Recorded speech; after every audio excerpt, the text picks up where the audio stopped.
सीतापुर गांव की जेल। ये जेल अंग्रेजों के जमाने की बनी हुई है, जिसकी दीवारें और जमीन काफी पुरानी है। जेल में ज्यादा कैदी नहीं है, बस कुछ सीधे साधे गांव वाले जो छोटी मोटी गलतियों के कारण यहाँ पर आ गए हैं। गब्बर और वीरू का जेल सेल। शाम का समय। गब्बर अपने एल्यूमिनियम के बर्तन में रखी पीली दाल को घूर रहा है। गब्बर मुंह बनाते हुए कहता है, वीरू भाई, इस दाल में पानी है या पानी में दाल? इसका रिसर्च तो अब सीधा इसरो वाले ही कर सकते हैं। वीरू सूखी रोटी चबाते हुए कहता है, चुपचाप खा ले गब्बर, जेल है, यहाँ कोई तुझे शाही पनीर नहीं परोसेगा। वैसे भी तेरे हाथ का खाना याद करके मेरे पेट में चूहे कबड्डी खेल रहे हैं। अरे यार, मैं कुक हूँ, मेरे हाथों में मसालों की सरस्वती बसती है और यहाँ मैं उबला हुआ पीला पानी पी रहा हूँ। गुस्से में प्लेट जमीन पर पटकता है। प्लेट जमीन के एक पत्थर पर गिरती है और एक खोखली आवाज आती है। वीरू चौंक कर कहता है, अरे ये कैसी आवाज थी? जैसे नीचे कोई खाली कुआं हो। गब्बर कान जमीन पर लगाकर आंखें बड़ी करते हुए कहता है, वीरू, ये अंग्रेजों के जमाने की जेल है। मैंने सुना था इन कोठरियों के नीचे पुराने स्टोर रूम हुआ करते थे। अगर हम ये 2 पत्थर हटा दें तो नीचे एक पूरा कमरा मिल सकता है। वीरू डरते हुए कहता है, कमरे का क्या करेंगे? अगर वहाँ कोई कंकाल हुआ तो? गब्बर की आंखों में चमक आ जाती है। कंकाल नहीं मेरे भाई, किचन। हमारा अपना सीक्रेट अंडरग्राउंड किचन, जहाँ गब्बर बावर्ची बनाएगा गर्मा गर्म चिकन बिरयानी। गब्बर और वीरू ने चम्मच और टूटे हुए मग्गे से रात भर खुदाई करके जमीन के 2 पत्थर हटा दिए हैं, लेकिन अंदर बहुत सारी मिट्टी जमा हो गई है। वीरू पसीना पोंछते हुए, गब्बर, नीचे कमरा तो मिल गया, पर इस मिट्टी को कहाँ छुपाएं? पिंटो ने देख लिया तो हमें इसी गड्ढे में गाड़ देगा। अपनी जेबें और शर्ट के अंदर भर ले, सुबह वॉकिंग के टाइम ग्राउंड में छोड़ देंगे। सुबह का समय। गब्बर और वीरू दोनों अपनी जेबों में मिट्टी भरकर बहुत भारी कदमों से पैरों को चौड़ा करके चल रहे हैं। पिंटू शक की निगाह से देखते हुए, ओए, तुम दोनों पेंगुइन की तरह क्यों चल रहे हो बे? क्या छुपाया है अंदर? वीरू के तो जैसे प्राण ही सूख गए थे। उसकी पैंट की जेब से थोड़ी सी मिट्टी नीचे गिर जाती है। गब्बर तुरंत वीरू के पैर पर लात मारकर उसे कवर करता है। वो नसों में खिंचाव आ गया है सर। कल वो पानी वाली दाल खाकर वीरू को लूज मोशन लग गए हैं, इसलिए ऐसे चल रहा है। पिंटू नाक बंद करके घिनौना समूह बनाता है। छी छी मनहूसों, जाओ यहाँ से, मेरी आंखों के सामने मत आना। दोनों जान बची तो लाखों पाए सोचकर ग्राउंड में जाते हैं और मिट्टी झाड़ियों में फेंक देते हैं। तीसरा दिन। सेल की खिड़की के पास भैरवी बाहर झाड़ू लगा रही है। गब्बर फुसफुसाते हुए कहता है, भैरवी जी, ओ भैरवी जी।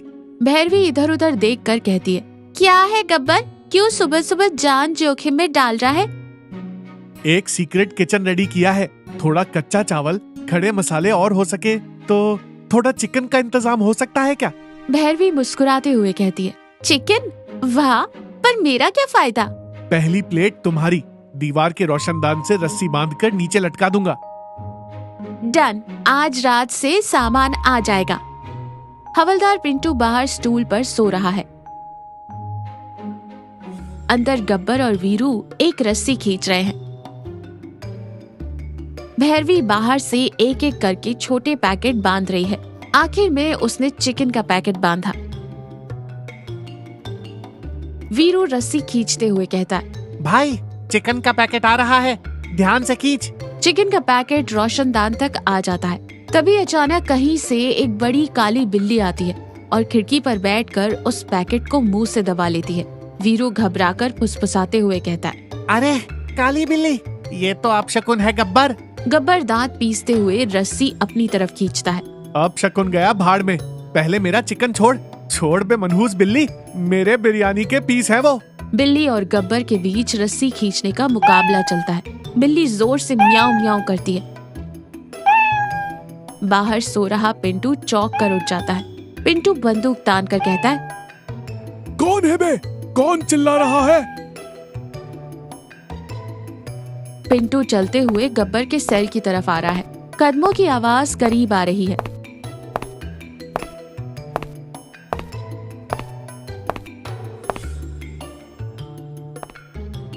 वीरू डर के मारे आंखें बंद कर लेता है।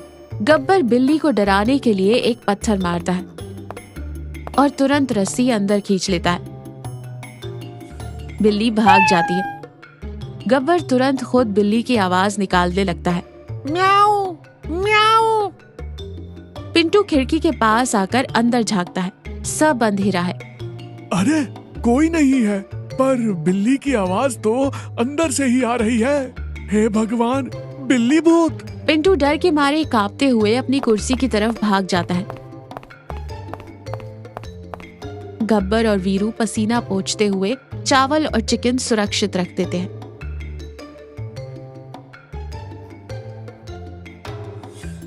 गब्बर ने ईंटों का एक छोटा सा चूल्हा बना लिया है। लकड़ी के लिए उन्होंने अपनी पुरानी खाट की कुछ लकड़ियां तोड़ ली हैं। बिरयानी पक रही है, लेकिन लकड़ियां थोड़ी गीली होने की वजह से बहुत ज्यादा धुआं उड़ रहा है और धुआं नीचे से ऊपर सेल में और वहां से खिड़की के जरिए बाहर जा रहा है।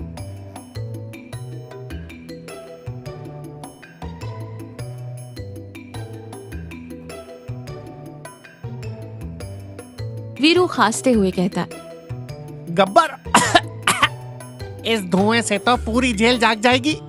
गला जल रहा है। गब्बर आंख में फूंक मारते हुए कहता है। चुप रह, बिरयानी दम पर है, बस 2 मिनट और रुक। बाहर धुएं को देखकर पिंटू भागता हुआ सेल के पास आता है। पिंटू जोर से चिल्लाता है, फायर फायर, आग लग गई, गब्बर का सेल जल रहा है, पानी लाओ। पिंटू ताला खोलकर अंदर आता है। नीचे गब्बर और वीरू के दिल की धड़कनें तेज हो जाती है। उन्हें लगता है आज तो गए।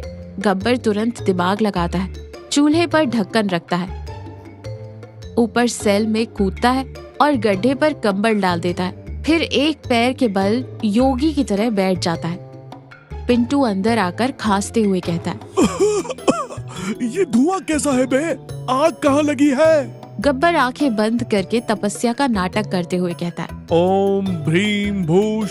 कुछ नहीं पिंटू भाई, मुझे सपने में भगवान ने बताया कि जेल में जलपरी भूत घूम रही है। उसकी शांति के लिए एक देसी जड़ी बूटी का धुआं किया है। भूत अभी अभी भाग गया। पिंटू भूत का नाम सुनकर कांपते हुए कहता है, अच्छा ठीक है, भगाओ भूत को, पर अगली बार इतना धुआं आया तो जेलर साहब तुम्हें जिंदा ही गाड़ देंगे। पिंटू चला जाता है। गब्बर और वीरू चैन की सांस लेते हैं। नीचे जाकर लाजवाब बिरयानी खाते हैं। जेलर ठाकुर अपने ऑफिस में बैठा है। सामने एक टिफिन रखा है जिसमें उबली हुई लौकी की सब्जी है। जेलर ठाकुर खुद से कहते हैं, हे भगवान, ये लौकी खाकर मेरा दिमाग भी लौकी जैसा हो गया है। तभी हवा का एक झोंका आता है। ठाकुर जोर से नाक खींचता है, चौंक कर खड़ा हो जाता है। रुक, ये क्या है? आंखें बंद करता है। दालचीनी, इलायची और घी में बुने हुए प्याज की महक। ये तो चिकन बिरयानी है, एकदम असली लखनवी स्टाइल। ठाकुर पागलों की तरह ऑफिस के बाहर जाता है। वो महक सूंघते हुए बिल्ली की तरह दबे पांव आगे बढ़ता है। पिंटो, जेल में सबको लाइन में खड़ा कर, किसी ने छुपकर बाहर से खाना मंगवाया है। सब लाइन में खड़े हो जाते हैं। ठाकुर एक एक के पास जाकर उन्हें सूंघता है। वीरू डर से कांप रहा है क्योंकि उसकी जेब में चिकन की एक छोटी सी हड्डी है। ठाकुर वीरू के पास आकर सूंघता है। तेरे हाथों से मसाले की खुशबू आ रही है बे। गब्बर बीच में बोलते हैं, सर, ये सुबह उस पानी वाली दाल में गिर गया था। उस बदबू को मिटाने के लिए साबुन की जगह झंडू बाम रगड़ लिया इसने, उसी की महक है ये। ठाकुर शक करता है। अच्छा, अभी देखता हूँ। ठाकुर गब्बर के सेल के अंदर जाता है। ठाकुर इधर उधर देखते हुए ठीक अंडरग्राउंड किचन के ढक्कन कंबल के नीचे वाले पत्थर पर पैर रख देता है। पत्थर थोड़ा सा हिलता है, कटक की आवाज आती है। सस्पेंस एक्सट्रीम पर पहुंच जाता है। गब्बर, वीरू और भैरवी सांस रोककर देख रहे हैं। उन्हें लगता है कि आज तो खेल खत्म। ठाकुर धीरे से कंबल हटाता है। नीचे जाने वाली अंधेरी सीढ़ियां दिखाई देती हैं। उन सीढ़ियों से बिरयानी की महक आ रही है। ठाकुर जोर से चिल्लाते हुए बंदूक तान कर कहता है, तो ये चल रहा है मेरी जेल में अंडरग्राउंड बिरयानी पार्टी। तुम सबको मैं आज टेररिस्ट के केस में फंसाकर उम्र कैद दिलवाऊंगा। तीनों डर के मारे कांपने लगते हैं। वीरू तो रोने लगता है। गब्बर हाथ जोड़कर कहता है, सर माफ कर दो, जेल की दाल खाकर जी नहीं पा रहे थे, इसलिए एक छोटा सा किचन बना लिया। जान की भीख दे दो सर। ठाकुर गुस्से में बिरयानी के पतीले की तरफ बढ़ता है। वो उसे लात मारने के लिए पैर उठाता है। तभी पतीले से उठता हुआ धुआं और मसालों की वो बेहतरीन खुशबू उसके चेहरे पर पड़ती है। पैर हवा में ही रुक जाता है। ठाकुर की आंखें अचानक भर आती हैं। हाथ से बंदूक नीचे गिर जाती है। वीरू डरते हुए कहता है, सर क्या हुआ सर, क्यों रो रहे हैं? आपको चिकन पसंद नहीं तो कल से पनीर पुलाव बना लेंगे, छोड़ दो सर। ठाकुर रुंधे हुए गले से नीचे जमीन पर बैठते हुए कहता है, चुप कर गधे। 30 साल पहले मेरी माँ बिल्कुल ऐसी ही खुशबू वाली बिरयानी बनाती थी। जब मेरी एसआई की नौकरी लगी थी तब आखिरी बार उसने अपने हाथों से खिलाई थी। उसके गुजरने के बाद इतने सालों में मैंने कभी वो खुशबू नहीं सूंघी। ये सुनकर गब्बर की आंखों में भी आंसू आ जाते हैं। गब्बर चुपचाप एक साफ पत्ता लेता है और उस पर ढेर सारी बिरयानी और चिकन का एक बड़ा लेग पीस रखकर जेलर ठाकुर के सामने रख देता है। गब्बर मुस्कुराकर प्यार से कहता है, तो फिर खाइए ना सर, अपनी ही जेल है, अपना ही किचन है। माँ के हाथ का स्वाद तो नहीं दे सकता, लेकिन एक बेटे का प्यार इस बिरयानी में जरूर मिला है। जब तक आपकी पत्नी नहीं आ जाती, आपके खाने की जिम्मेदारी मेरी। जेलर ठाकुर कांपते हाथों से पहला निवाला खाता है। उसके चेहरे पर एक अनोखी खुशी और सुकून आ जाता है। वो आंसू पोंछता है और जोर से हंस पड़ता है। वाह गब्बर, तूने मेरा पेट ही नहीं मेरा मन भी भर दिया यार। पिंटू ऊपर से आवाज लगाता है, सर जी आप ठीक तो हैं? नीचे क्या हो रहा है? मैं और फोर्स बुलाऊं क्या? ठाकुर जोर से हंसते हुए कहता है, फोर्स नहीं बेवकूफ, नीचे 2 प्लेट और 1 बोतल पानी लेकर आ और कल से बाहर एक बोर्ड लगा दे, जेल का खाना अब गब्बर बावर्ची के हाथों में है। सब मिलकर मजे से उस अंडरग्राउंड किचन में बिरयानी खाते हैं।